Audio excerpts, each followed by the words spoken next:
deudas que acumula la democracia, no solo las deudas externas, no solo las deudas a los organismos internacionales de crédito como el FMI o a los bonistas privados, también las deudas internas, la de la pobreza, la del salario real estancado, la del desempleo, la de la falta de empleo, la de falta de creación del empleo formal en Argentina, también privado, también estancado. De eso vamos a hablar hoy en la repregunta con Juan Grabois. Muchísimas gracias, Juan Grabois, por estar aquí. Muchas gracias por invitarme. Bueno, por supuesto, todo el mundo lo conoce, a Juan Grabois, pero a unas pequeñas referencias biográficas. Abogado por la Universidad de Buenos Aires, licenciado en Ciencias Sociales por la Universidad de Quilmes, fundador de la Confederación de Trabajadores de la Economía Popular y además, bueno, también muy focalizado en derechos laborales de los sectores informales, por ejemplo, los cartoneros, y autor de La clase peligrosa, retratos de la Argentina oculta. Lanzaron, Juan, un documento la semana pasada que habla de deudas internas y deudas externas. ¿Cómo definirías a cada una? Conformamos un comité de acreedores de la deuda interna, ¿no? Con personalidades de movimientos sociales, movimientos ambientales, pueblos originarios, campesinos, pequeños productores, empresarios también hay, empresarios pyme, científicos del CONICET, rectores de universidades, dirigentes de centros de estudiantes, federaciones universitarias. Un poco con la idea de emular estas task force que hacían los acreedores, los bonistas privados. Sí. De hecho hay un comité... BlackRock, etcétera. Exacto, Sí. pero hacían comités de acreedores, ¿no? Entonces entre los comités hacían como un lobby, ¿no? Para tratar sus intereses. Entonces, sin arrogarnos la representación de todos los que son acreedores de la deuda interna, sí plantear que tiene que haber un espacio de la sociedad civil que plantee las principales deudas internas y que eso sean prioridad y se discutan al menos tanto como la deuda externa. Y desde luego tenemos una posición bastante común sobre que el último crédito con el Fondo Monetario Internacional, sin entrar en detalles técnicos, algo raro pasó, porque entraron 45.000 millones de dólares y de eso nos hizo un puente, nos hizo una escuela, nos hizo una ruta, nos hizo un hospital.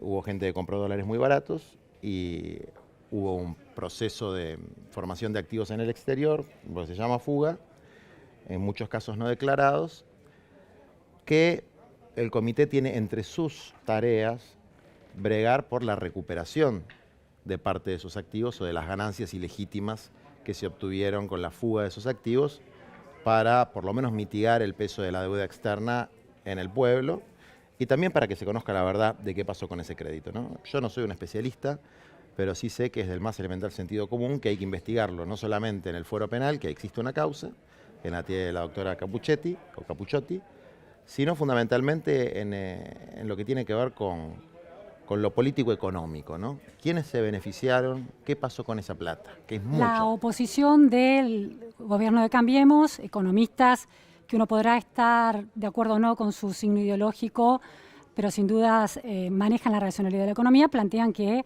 parte de esa deuda, gran parte, se usó para pagar intereses de las deudas de Cristina Fernández de Kirchner.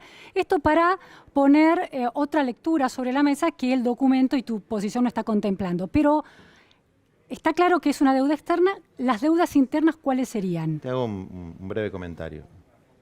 Una parte se usó para eso, sin lugar a duda. Una parte se usó para cubrir déficit también. Pero hubo por lo menos 27.000 millones de dólares que se utilizaron para comprar pesos baratos, ¿no? Entonces, un dato que eso se tiene que investigar. Porque yo te puedo decir esto y vos me puedes decir, no, mira, no estoy de acuerdo. Tiene que haber una comisión, que existe, la comisión bicameral, sí, que haga un dictamen, puede ser de mayoría y de minoría, para que el pueblo tenga por lo menos la posición oficial de quienes nos representan en el Congreso. Y digamos, Juan, ¿no? ¿por qué esa deuda en particular, la de deuda de Cambiemos con el FMI, y no, por ejemplo, las deudas que adquirió el gobierno de Cristina Fernández de Kirchner con Venezuela?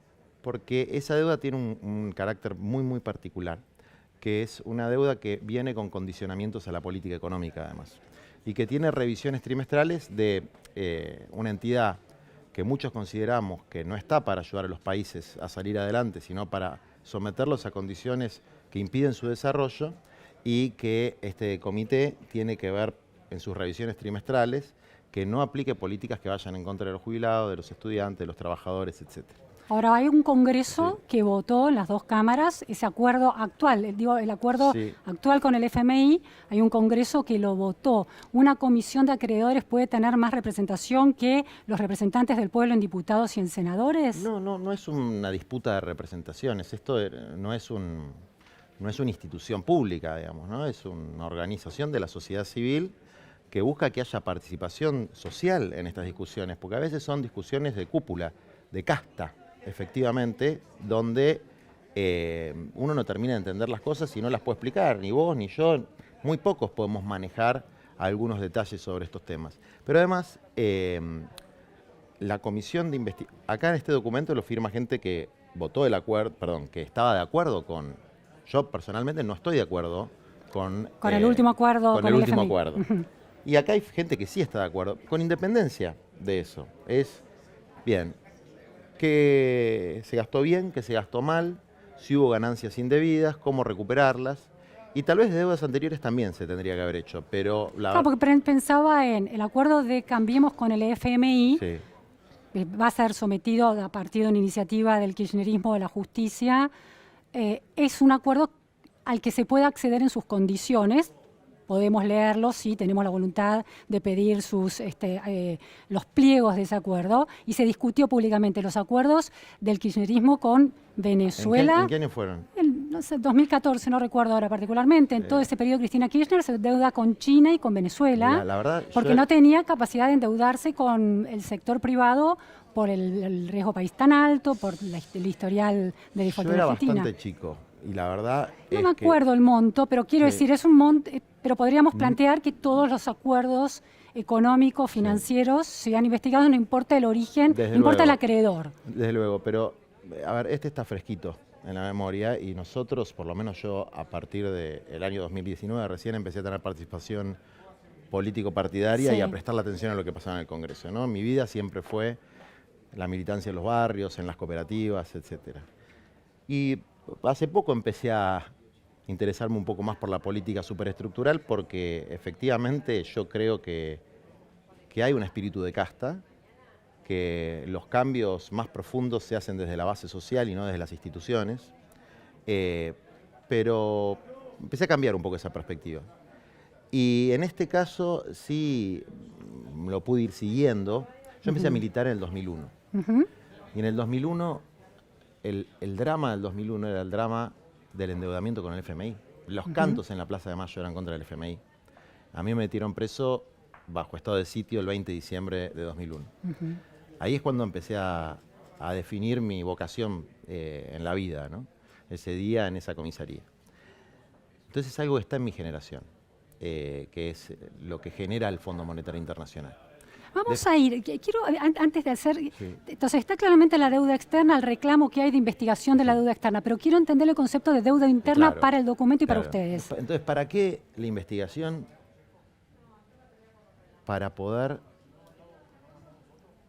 mitigar los daños y el incremento de la deuda interna, que a su vez este comité lo que tiene que hacer es jerarquizarla, digamos, plantear, acá está la verdadera deuda que tiene el Estado argentino y de la que se discute muy poco. ¿Sabemos? La pobreza, por ejemplo. La pobreza es una de ellas, pero a vos te gusta mucho el tema educativo. Sí. Bueno, la educación.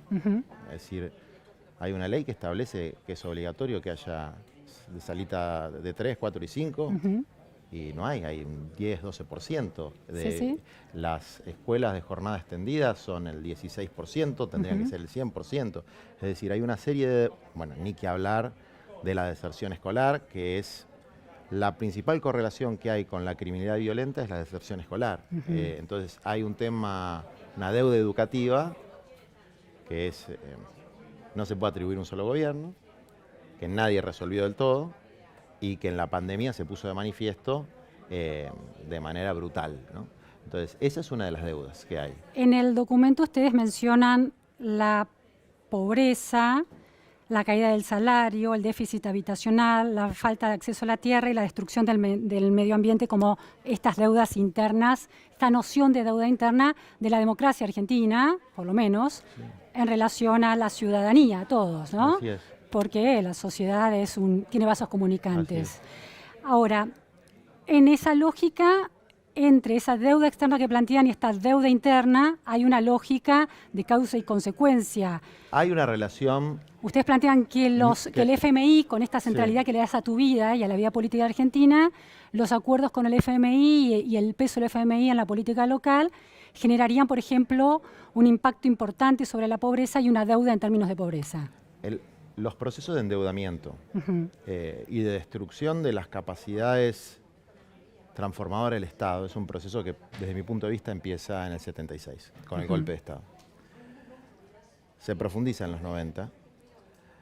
La verdad es que los números que yo leí indican que durante los gobiernos kirchneristas el monto de la deuda cayó significativamente y vuelve a tomar un impulso muy grande en la relación deuda-producto bruto interno durante el macrismo, y hoy es un ancla para el desarrollo humano integral de nuestro pueblo. Pero no es la única causa, es un elemento muy importante. Pero en el documento es muy central, ¿no? Es central porque el comité dialoga con la comisión bicameral, que para que se entienda que esto no tiene un carácter faccioso, es una comisión que está presidida por Mayans, que es un senador del Frente de Todos, al que le manifestamos nuestra preocupación porque en 2 años no cumplió con la investigación sobre los activos formados en el exterior, porque hay mucha gente en la política, en los negocios, en los medios de comunicación, en la fuerza de seguridad, que tiene activos no declarados en el exterior. Pero ahí el argumento del senador Lustó de los activos de Néstor Kirchner de la provincia de Santa Cruz que fueron girados al exterior y no se conoce bien cuál fue su destino, ¿también caerían en esa investigación? Es que cuando uno empieza a darle nombre propio a las cosas es cuando cae en la grieta, digamos. Porque eso que dice Lustó es una chicana. Pero es una realidad, esos activos salieron del país. Independientemente de si sea realidad o no, yo te puedo decir los de Macri, los de Torello, los de este, los del otro, no sé, se me ocurren nombres. Pero está demostrado lo de Santa Cruz, que se salieron del país. Yo no vi ninguna sentencia firme que diga eso, pero aunque la hubiera... Bueno, no necesariamente es un delito. No, por eso, pero aunque lo hubiera. Si uno a cada problema estructural le quiere poner nombre y apellido, de hecho yo no dije Macri en ningún momento de la entrevista. Todo el tiempo. No se pueden discutir las cosas. No se pueden discutir los problemas profundos. Estoy de acuerdo, Juan. Y te hago una pregunta en ese sentido que me parece súper interesante, esta idea de que hay un endeudamiento de la Argentina que es endémico. ¿No? Al menos desde el golpe del 76. Pensemos en la democracia, porque si hacemos la historia de todo el siglo XX es complicadísimo. No podemos pensar desde la democracia.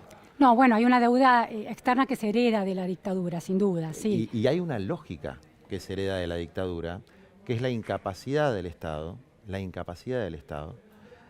de resolver algunos problemas, porque hoy el Estado tiene 2 botones, uno para recaudar y otro para repartir. Cualquier tarea más compleja que esa le cuesta muchísimo.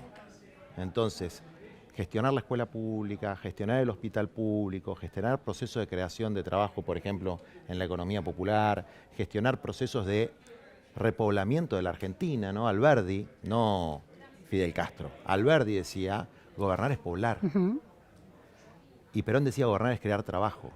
Y esos 2 elementos constitutivos de todo el espectro político, desde liberales hasta el nacionalismo popular de la Argentina, son cosas que el Estado, resortes que el Estado perdió a partir del golpe de Estado, con la incapacidad de planificar en el mediano y largo plazo.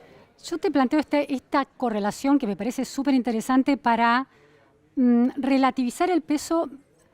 Hay una tendencia a, desde los sectores de centro-izquierda, a triangular los problemas de la Argentina con casi con un vértice convertido en culpable, que es Estados Unidos, sus intereses, la presión sobre América Latina vía los organismos internacionales de crédito. Mirá qué interesante, ¿no? En 2005, Néstor Kirchner da por cancelada la deuda externa, ¿no? Con los organismos internacionales de crédito. Cancelada, nos desendeudamos, ¿no? Ese es uno de los logros que reconoce el kirchnerismo, que le reconoce Máximo Kirchner a Néstor Kirchner cuando hace su renuncia a la jefatura del bloque en diputados. Pero vos pensás una cosa interesante. Desde ese momento, desde 2005, la pobreza en Argentina, en 2007, llega al 37,2%. El momento, hasta 2015, el momento más bajo de la pobreza fue en 2013 con 27,4%. O sea, un país desendeudado en términos del FMI, ¿no? Quedaba, bueno, el Club de París, algunas colas sueltas, ¿no? Pero en términos del FMI ya no pesaba esa deuda. Y sin embargo, la Argentina de Néstor Kirchner en los últimos años de gobierno y de Cristina Kirchner en los años siguientes, no logra, a pesar de haberse deliberado el 15 de diciembre de 2005 de la deuda externa del FMI, no logra bajar esa pobreza. 2007, 37,21%, 2011, 28%, 2013, 27,4%, 2014, 32,4%, 2015, 30,1%.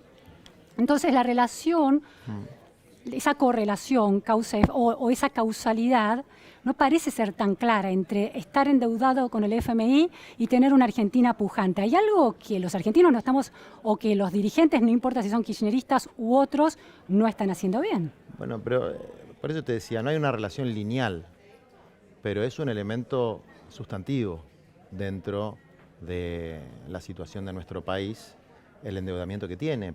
Es una cuestión de sumar y restar esto. Digamos, las cuotas que hay que pagar en dólares, los intereses, los condicionamientos externos. Pero en esos años no estaba eso, y son muchos años. Lo que pasa y la es pobreza se consolida y en un nivel muy alto. A ver, vos me pones en una posición en la que yo tendría que ser abogado de los años del kirchnerismo. Y no es mi yo interés. Estoy hablando de la correlación entre... Estoy porque el yendo a esa lógica de no FMI, pobreza, deuda de la pobreza. Es que además, si vos ves los números que vos misma estás relatando, hubo un default antes. Llegamos al 60% de pobreza. Sí. Y hubo una renegociación con los acreedores privados. Sí. Que redujo el stock de deuda muchísimo. Y ahora también una renegociación con los acreedores privados, que redujo bastante el stock de deuda. Es decir, si no se hubiesen hecho esas renegociaciones, era imposible que la Argentina... Entonces, la deuda externa es con organismos internacionales de crédito y también con privados. Y las dos tienen un peso muy importante en los problemas que tiene la Argentina y en todos los países deudores del mundo. Yo te propongo otra lectura, sí. Juan. Si fuera que el Estado argentino es particularmente insuficiente, que liberado de sus deudas o con deudas más allá del FMI, es particularmente ineficiente para, con los recursos que tiene, sacar a la gente de la pobreza. Estoy de acuerdo. ¿Estás de acuerdo con eso? Sí. Yo estoy de acuerdo con que el Estado es ineficiente e ineficaz. Y no importa quién esté en el gobierno, si el kirchnerismo y el Frente de Todos o el Frente para la Victoria, o Cambiemos. Porque no es el gobierno el ineficiente necesariamente, es el Estado. Es decir, cuando se ganan las elecciones, apenas tenés el gobierno. Apenas. Ni siquiera puedes manejar el gobierno. Mucho menos el Estado. Entonces, frente a esa ineficiencia hay dos caminos, ¿no? El camino neoliberal, que es hay que privatizar, hay que reducir el gasto público, hay que sacar prestaciones sociales, que algunos lo dicen abiertamente y con honestidad intelectual, como Milei, dice lo que él piensa, y otros te lo van edulcorando, depende del día. Entonces, un día te dicen pobreza cero, otro día te dicen que van a dejar algunas cosas, pero van a sacar... Es decir, pero hay un camino, que es el camino del ideario neoliberal, y hay otro camino que es plantear que el problema no es las funciones que tiene el Estado, es efectivamente hacerlas eficientes. Y que eso se puede hacer. Y eso se puede hacer con pensamiento estratégico, con planificación, con gente proa, y que ese es un proceso que le va a tocar a otra generación. Y que además somos la macro, el balance, el equilibrio fiscal, ¿qué rol tiene en esa cosmovisión? Un equilibrio fundamental. No tendría que haber déficit. Pero ¿cómo se logra el déficit cero? Para vos. En tu concepción, ¿cómo se logra? No, primero contéstame vos y después te contesto yo. Yo soy periodista, te estoy preguntando vos qué pensás todos estos días. Pero vos me contaste tantos números de Néstor y Cristina. Una mirada sobre eso es que el déficit cero se logra gastando los recursos que el Estado tiene. Bueno, y hay dos formas de que eso no empate. Más de lo que el Estado tiene. Hay dos formas. Y creciendo. Bueno. Porque si no se crece, no se puede ir satisfaciendo las necesidades y las demandas sociales que son siempre crecientes e imparables. Estamos hablando del déficit, no del bienestar de la Argentina. Pero el déficit tiene que ver con falta de recursos que nos genera la economía. Hay solamente dos formas de llegar al déficit cero, que se pueden combinar. Gastar menos o recaudar más. Recaudar más es crecer más. Si querés recaudar más, vas a achicar la posibilidad de inversiones eso que vos decís sin crecer. no es necesariamente así. Puede ser así, pero no hay una lógica objetiva que justifique y fundamente tu razonamiento. Te quiero... Déjame terminar. En la Argentina hay un mito que, si uno lo compara con los países nórdicos, queda absolutamente destruido, de que hay una tremenda carga impositiva sobre la gente, los propietarios. No es verdad. Hay muchos impuestos, es muy desordenado, hay más de 150 impuestos, todo eso es cierto, pero los impuestos sobre el patrimonio son muy bajos en la Argentina. Lo que se llama bienes personales, sobre todo los inmuebles rurales, los grandes inmuebles rurales, y los bienes urbanos, en los países que admiran, en general los que dicen tener una posición antipopulista, tendrían que pagar bastante más. Acá el impuesto más grande es el impuesto a la pobreza, que es el la inflación. IVA. No, y el IVA. Claro, el IVA que lo paga un el IVA y la multimillonario inflación. o un pobre Sí, cuando sí. va a comprar un sachet de leche. Entonces, la matriz impositiva de la Argentina es regresiva. Ahora, no es que los impuestos se recauda poco, no solamente por un problema de crecimiento, sino por un problema de una evasión desenfrenada en los sectores primarios, minería, exportación de granos. La evasión es innegable, se habla poco en los medios de eso, pero las barcazas que pasan por la Argentina, van a Paraguay y vuelven por la hidrovía, hay fotos, está Pero te hago absolutamente... esta pregunta. Los estados contrabando. escandinavos que vos Sí. planteás tienen un estado de bienestar vigoroso, con una carga impositiva importante sobre los ciudadanos, pero tienen una calidad de servicios públicos sobre los que los ciudadanos no tienen que seguir, a partir de los que los ciudadanos no están obligados a gastar en servicios Estoy privados. Entonces hay un totalmente estado de muy acuerdo. eficiente. Te quiero leer... Pero ¿qué es lo que hay que resolver entonces para lograr el modelo nórdico? Que es mi modelo, ¿eh? Mi modelo no es Venezuela, mi modelo es Finlandia, El mío Noruega. también. ¿Qué es lo que hay que lograr?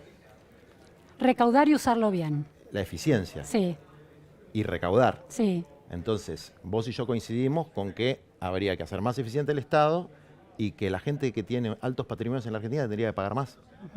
¿Estás de acuerdo con esa tesis? Estoy de acuerdo con esa tesis Bueno. en algunas rubros de tributarios, sí. Bueno, entonces, plantear eso, lo que vos y yo estamos planteando, mirar una cámara y decir, mire, usted si tiene mucho patrimonio tendría que pagar más, es una cosa que hoy decirla en la Argentina te pone un estigma, que es la letra K. Tenés una K acá. Viste que en los últimos años se empezó a respetar más el derecho a la autopercepción, del género, de la etnia, pero la autopercepción política no. Entonces, yo no Sí, me sí, autopercibo kirchnerista, pero Te atribuye, bueno, sos parte de él, al frente de todos, de una coalición donde el kirchnerismo es central. Sí, pero es una coalición donde está el Partido Comunista Revolucionario Está bien, y el Frente pero Renovador de Massa. la identidad está dada por la presencia mayoritaria del kirchnerismo y Pero por el liderazgo de Cristina Fernández de Algunos Kirchner. son albertistas también, ¿no? En los medios. Sí, Entonces, los albertistas, los kirchneristas, son como el pensamiento binario de un sistema de información, de comunicación, un poco lo que hablábamos antes, que se va volviendo cada vez más pobre intelectualmente, que no puede salir de categorías binarias. yo te quiero sacar de esas Sí. categorías binarias para pensar la información que hay sobre Argentina, porque también hay una idea de que, mira, el otro día entrevistaba a un economista que analizaba muy claramente el tema de esta discusión sobre el impuesto a los más ricos en Estados Unidos, está muy instalada a partir de la interna demócrata que define finalmente la candidatura de Joe Biden y sigue estando presente en el medio de la guerra de Ucrania por los impactos que hay en inflación y el golpe a los sectores más vulnerables en términos de precios de alimentos. Entonces, hay una lógica de que temporariamente podría tener sentido impuestos a los sectores, al poder adquisitivo más alto, pero ultrabillonarios que representan el 2% de la población, aunque sea temporariamente para paliar la crisis. El problema es que la contraprestación del Estado tiene que ser muy buena y muy legítima para que sea legítimo exigir más plata, porque si es más plata para que se desperdicie, y te voy a dar unos datos muy interesantes, un trabajo, por supuesto, me imagino que lo conoces a Rodrigo Sarazaga, Perfectamente. jesuita, cientista político, doctor en ciencia política por la Universidad de Berkeley. Él dirige el Centro de Investigación y Acción Social, CIAS, y con la Fundación Fundar, hicieron un trabajo, un mapa de las políticas sociales en la Argentina, aportes para un sistema de protección social más justo y eficiente. Evalúan los planes sociales, la efectividad de los planes sociales cooperativos y otros desde 2002 a 2020. Y llegan a esta conclusión. El Estado argentino no ha logrado reducir los índices de pobreza. Este desempeño va a contramano de lo que ocurre en la región. Prácticamente todos los países de América Latina lograron hacerlo de forma sostenida. Las dificultades para combatir la pobreza en nuestro país no se originan en un gasto público insuficiente. La Argentina es el segundo país de América Latina que más invierte en protección social. Entonces ahí la ciudadanía se plantea, ¿por qué un Estado que cada vez le pide más en términos recaudatorios a los ciudadanos, no importa su nivel adquisitivo, olvidémonos de si los pobres más o menos, sino que el Estado está recaudando cada vez más, está llevando esa recaudación al gasto social y lo está haciendo terriblemente ineficiente? Yo creo que a veces se mezclan las discusiones por intereses y conveniencias, porque yo no creo que el 1% más rico no quiera pagar impuestos porque está muy preocupado por la eficiencia del gasto público. Yo creo que no quiere pagar impuestos por una cuestión de ambición, por una cuestión de intereses. Es decir, que a veces para justificar la avaricia de unos pocos se utiliza un argumento real que es la ineficiencia del gasto público. En relación... Pero vos preferís enfocarte en la avaricia, que es un precepto moral sobre la conducta de alguien. Mira, Andrés Borenstein, un economista muy interesante, dice que los especuladores son necesarios porque generan liquidez. Cuando hay un especulador que quiere comprar algo, hay un flujo de fondos que va a alguien que necesita cash para invertir en otra cosa. Y eso mueve la economía. Me niego a creer que un mundo bueno, un mundo humano, se pueda mover por la avaricia. No estoy de acuerdo con eso. Nunca voy a estar de acuerdo con eso. Pero me enfoco en eso primero para mostrar la contradicción que existe en un discurso que justifica la idea de que los ricos pagan muchos impuestos con la ineficiencia del gasto público. Son dos discusiones que hay que tomarlas por separado, porque no es que es ineficiente porque recauda mucho, es ineficiente porque es ineficiente. Entonces, pero recauda cada vez más. Ha ido creciendo la presión tributaria en Argentina. Eso no hace que sea ineficiente el Estado. Que tenga más plata no hace que el Estado sea más ineficiente. Lo que hace, bueno, la ineficiencia del Estado está sostenido en un flujo de fondos que viene de los ciudadanos y que están obligados a eso. Pero por eso, cuando uno... Si los ciudadanos no pusieran más plata, ese Estado no podría seguir siendo ineficiente. Sí, y a ver, cuando uno plantea las cuestiones en esos términos, haces una mezcolanza, que esa mezcolanza permite justificar las posiciones de los que no quieren pagar impuestos teniendo mucha plata. Y con eso se hace una suerte de populismo de derecha, porque no se distingue el impuesto injusto que paga la pyme o que paga el laburante. Pero eso se discute todo el tiempo, la carga impositiva sobre las pymes, todo el tiempo se discute en la Argentina. Sí, poquito, ¿eh? Se habla más en general, se habla de otras cosas. Y en general, a los que les va muy bien son a las grandes empresas, que además en general tienen, sobre todo en el caso de los medios de comunicación, pasa mucho en La Nación, el Grupo Clarín, que han tenido prebendas del Estado durante muchos años, incluso hoy siguen teniendo pauta publicitaria que no termino de entender por qué se gasta plata en eso, ¿no? Si mal no les va. O edificios como este, donde ha sido ganado al río y son tierras públicas, donde está este edificio, o donde está el Grupo Clarín, que es un bajo autopista. Es decir, hay un sistema en la Argentina donde el sector empresario, los grandes empresarios, no los pequeños. Los empresarios de amigos, del capitalismo de amigos. Del capitalismo de amigos, donde está el Grupo Clarín, el Grupo La Nación, Cristóbal López, Julio López, uh-huh. Techín, etcétera, etcétera, etcétera. Podría nombrarte las 20 principales o 30 principales fortunas de la Argentina, sean de un lado, sean del otro, y todos han estado en algún momento de la historia o en toda la historia vinculados con el poder. Lo que pasa es que cuando el que está vinculado con el poder es el que está más cerca tuyo ideológicamente, uno tiende a hacerse el boludo. Entonces eso es lo que genera niveles de hipocresía. ¿Por quién lo decís? En general, digamos. En general, por ejemplo, a vos te consta el nivel de apropiación de bienes públicos que tuvo este grupo para el que trabajás y sos un laburante, no te estoy atribuyendo ninguna responsabilidad. ¿Te consta?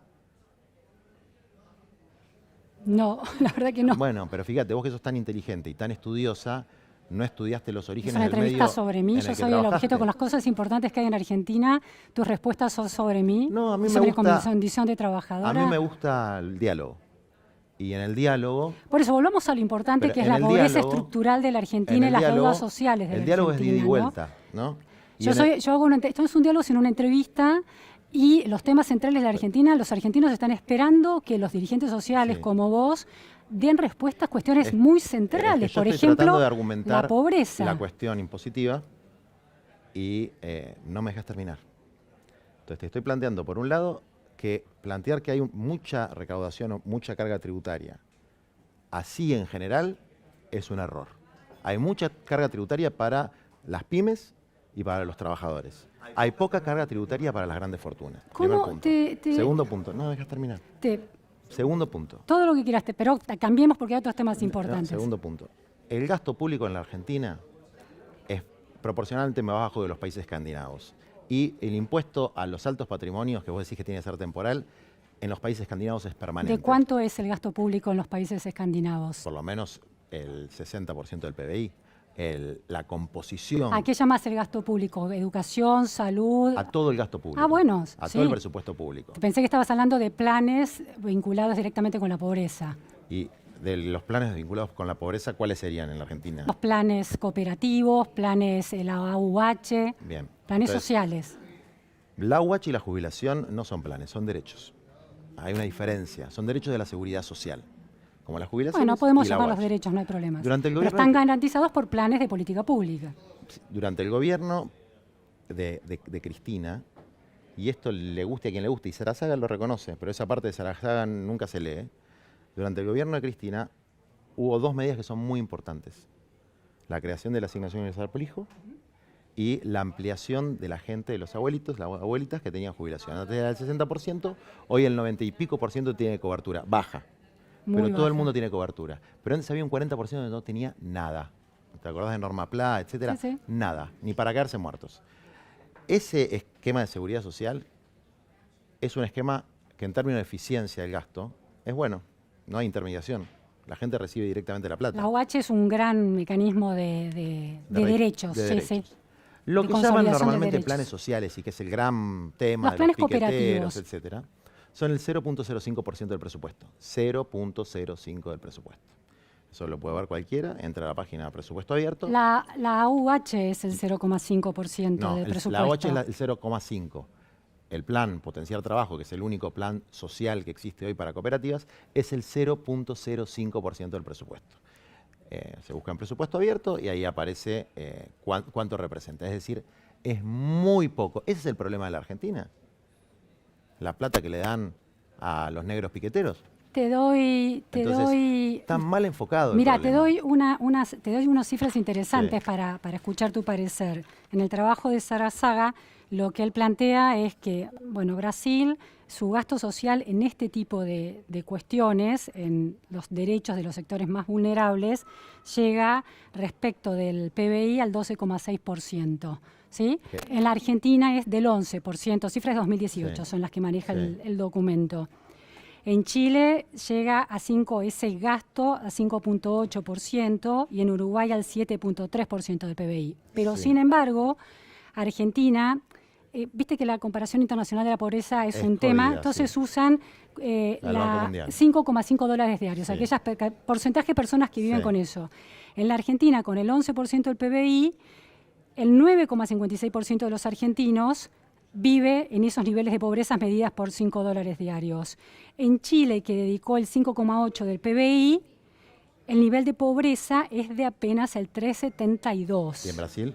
Y en Brasil es con el 12,6%, ese te lo debo, no lo tengo. Bueno, habría que ver el de Brasil porque... El de Uruguay es del 7,3% del PBI. Sí. Y el nivel de pobreza es de 2,85. Entonces, el gran planteo de este documento es que la Argentina está gastando un montón de plata y no está reduciendo la pobreza. No, la Argentina no está reduciendo la pobreza y no está gastando un montón de plata. está gastando muy poca plata en reducir la pobreza. 11% de PBI. Poquísimo, digamos, es la prioridad nacional principal. Tendría que ser muchísimo más. El problema es que... Tendría que ser más si con eso estuviera reduciendo la pobreza, pero, claro, pero no está reduciendo la pobreza No. con eso. Porque es poco, decís vos. lógico, esa es una de las razones. no ¿Y será por qué por- es ineficiente? Las dos cosas. Las dos cosas. Pero el dato de Brasil es interesante. Sí, te lo porque debo a ese dato. El dato de Brasil es interesante. Y es interesante el dato de Colombia, el dato de México, Sí, porque, no lo tengo justo el de... porque vos sabés que Uruguay es un país muy pequeño, Sí. Chile es un Vos país... decís porque por un término de cantidad de población o... Uruguay es un país muy particular. Sí. No es una radiografía de América Latina. Chile es el país más desigual de América Latina, lo cual hay una medida subjetiva de la pobreza también que Chile tiene que ver no con es la el desigualdad. país más desigual de Sí. América Latina. Chequealo. ¿Te lo puedo decir? ¿Querés que te diga los datos de Chile? De la desigualdad. Sí. Sí, decime. Bien. Chile redujo de acuerdo con sin comparaciones internacionales, ¿no? Con su propia medida de pobreza. En 1990 Chile tenía una pobreza del 39%. En 1990. Estamos hablando de la desigualdad, no de la Espera, pobreza. ya te lo digo. Y en los años 2017-2018 la pobreza llegó al 8,6%. El índice Gini, Sí. que es el que mide desigualdad, en el año 90 era de 0,54. En el año 2017-2018 es de 0,45, muy parecido al de Argentina. No, el de Argentina es más bajo. ¿Cuánto? Creo que es 0,39 No. o 0,40 por ahí. Bueno. Pero no llega ni por casualidad ese Pero nivel me de parece, desigualdad. ¿sabés qué, Juan? Pero- Me parece re interesante el caso chileno, porque esta idea de un país neoliberal, con una matriz extractiva, etcétera, redujo la pobreza Sí, pero 30 Lo puntos. que pasa es que, mirá, ¿por qué hubo una rebelión popular en Chile? ¿Por qué hay una alcaldesa comunista, partido comunista? ¿Sí? ¿Por qué Boric, De una comunidad de Santiago de Chile, no es la alcaldesa de Santiago de ¿por Chile, qué es una comunidad en Boric particular. es el presidente emergente de esa rebelión popular? No estaban muy felices todos los chilenos con No. este modelo maravilloso. Entonces ese modelo maravilloso explotó por los aires. Hay una constituyente, van a cambiar la constitución. No estaban muy felices con el neoliberalismo pinochetista. Algunos estaban felices. Habían pasado 40 No años todos. del regreso de Pinochet. No todos. Entonces, cuando uno analiza las cosas, las tiene que analizar en su integralidad. Porque si uno ve aspectos únicamente numéricos, no termina de comprender la realidad. Vos en Colombia, en México, en Brasil, podrías tener números mejores que los que hay en la Argentina, en algunos aspectos. Pero el nivel de penetración del narcotráfico, el nivel de animalización de la vida humana que hay en esos países, producto de esos fenómenos de falta de redes sociales, en la Argentina, gracias a Dios, no existe. Y la última barrera que tiene la sociedad contra eso son las organizaciones sociales. Ahora, Si no déjame... existieran las organizaciones sociales, la Argentina no sería Uruguay, sería las favelas de Brasil. Juan, sería déjame Colombia, preguntarte sería sobre México. eso. Déjame preguntarte sobre eso. Por un lado, la lectura del proceso chileno es interesante, pero se puede reponer otra dimensión, que es un país de ingresos medios, que satisfecha algunas necesidades muy centrales.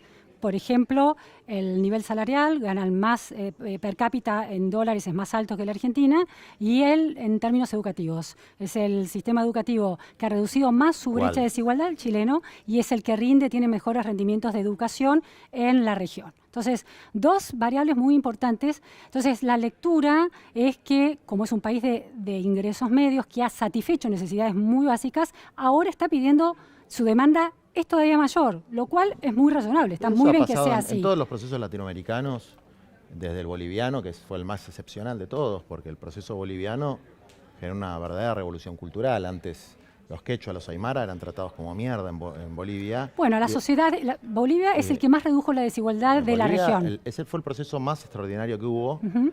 Pero mira qué interesante, Evo Morales con un proceso de matriz capitalista, de bajísima inflación, una economía de mercado puesta en juego Acá en la todos extracción. los procesos son de matriz capitalista. Digo que en la Argentina hay un cuestionamiento a esa matriz, ¿no? ¿De qué? Al rol del capital privado, a lo que necesita el capital privado para crecer, que es una macro equilibrada. No, eso no lo cuestiona nadie. Eso es el contrarrelato. El cepo a las exportaciones existe. ¿Qué es el cepo de las El exportaciones? poner cupos, por ejemplo, a las exportaciones de carne. Eso lo han hecho muchísimos países en distintos momentos de la historia. No, esto de que acá hay capitalistas y anticapitalistas es un mito. Los únicos anticapitalistas declarados son los del frente de izquierda.